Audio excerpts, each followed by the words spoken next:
नमस्कार, मैं doctor Hemant Kalra, chest specialist हूँ। आज मैं बात करूँगा लंग्स में फाइब्रोसिस के बारे में। लंग्स में फाइब्रोसिस किस किस प्रकार की हो सकती है? क्या सभी प्रकार की फाइब्रोसिस को ट्रीटमेंट की ज़रूरत होती है, इलाज की ज़रूरत होती है? लंग फाइब्रोसिस मुख्य रूप से दो प्रकार की होती है। पहला इंटरस्टिशियल लंग डिजीज ILD कहते हैं या IPF कहते हैं, इडियोपैथिक पल्मोनरी फाइब्रोसिस, जिसमें लंबे इलाज की ज़रूरत होती है।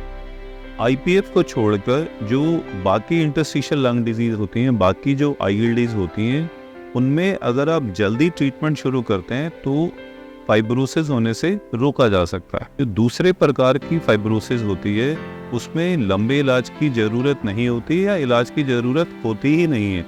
और आज की वीडियो बनाने का कारण भी यही है कि अक्सर लोग जो इस प्रकार की फाइब्रोसिस होती है इससे बहुत ज़्यादा परेशान रहते हैं। इस तरह की फाइब्रोसिस आपको अक्सर देखने को मिलती है अगर आपको लंग्स में कभी इन्फेक्शन रही हो, निमोनिया रहा हो, TB हुई हो, कोविड का निमोनिया रहा हो या कोई लंग्स की बीमारी रही हो, उसमें थोड़े समय के लिए लंग्स में सूजन रहती है। सूजन ठीक होने के बाद लंग्स में कभी कभी निशान रह जाते हैं, स्कार रह जाते हैं या फाइब्रोटिक एरियाज रह जाते हैं। अक्सर ये भी देखने को मिलता है कि जिन लोगों को पहले TB होती है, निमोनिया हुआ, लंग्स में इन्फेक्शन हुई, वो दवाई का कोर्स लेने के बाद बिल्कुल ठीक ठाक हो जाते हैं और बाद में कभी कुछ टाइम के बाद या कुछ महीने के बाद उनको कभी भी खांसी होती है, बुखार होता है, तो डॉक्टर्स उनका एक्सरे कराते हैं, CT स्कैन कराते हैं और उस पर कभी कभी फाइब्रोटिक लिखा हुआ आ जाता है और उसी से परेशान हो जाता है। इस तरह की फाइब्रोसिस से बिल्कुल भी परेशान होने की ज़रूरत नहीं है।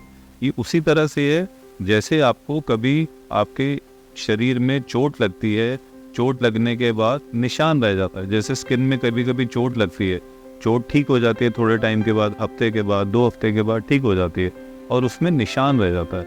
उसी तरह लंग्स में भी इन्फेक्शन होने के बाद, TB होने के बाद, निमोनिया होने के बाद, वो ठीक होने के बाद निशान रह जाता है। वही चीज़ CT स्कैन में फाइब्रोटिक एरिया, स्कार के रूप में आती है। अक्सर ये जो फाइब्रोटिक एरियाज होते हैं लंग्स के एक छोटे हिस्से में ही होते हैं और आपके लंग फंक्शन को खराब बिल्कुल भी नहीं करते हैं। इसलिए अगर आपकी CT स्कैन रिपोर्ट में कहीं फाइब्रोसिस लिखा हुआ आया है या फाइब्रोटिक एरियाज लिखा हुआ आया है तो आप घबराइए नहीं। और अक्सर ये देखा जाता है कि हमारे पास बहुत सारे पेशेंट्स आते हैं, अपनी CT स्कैन रिपोर्ट्स लेकर आते हैं जिसमें फाइब्रोटिक एरियाज लिखा होता है, फाइब्रोटिक पैचेस लिखा होता है, घबरा जाते हैं बहुत ज़्यादा, पर उनको कोई दिक्कत नहीं होती है। तो इसलिए आप किसी स्पेशलिस्ट डॉक्टर से मिलिए, वो आपसे बात करेंगे, आपकी हिस्ट्री लेंगे, आपसे पल्मोनरी फंक्शन टेस्ट करेंगे, CT स्कैन की फिल्म को देखेंगे और फिर वो ये डिसाइड करेंगे कि आपको कौन से प्रकार की फाइब्रोसिस है। पहले प्रकार की जिसमें लंबे इलाज की ज़रूरत होती है या दूसरे प्रकार की जिसमें इलाज की ज़रूरत ही नहीं होती है, जिसमें ट्रीटमेंट की ज़रूरत होती ही नहीं है। अक्सर ये देखा जाता है कि वो दूसरे प्रकार की ही होती है और पेशेंट्स बेवजह परेशान हो रहे होते हैं। इसलिए आप किसी स्पेशलिस्ट को दिखाइए, वही ये डिसाइड करेंगे कि आपको कौन से प्रकार की फाइब्रोसिस है। Thank you.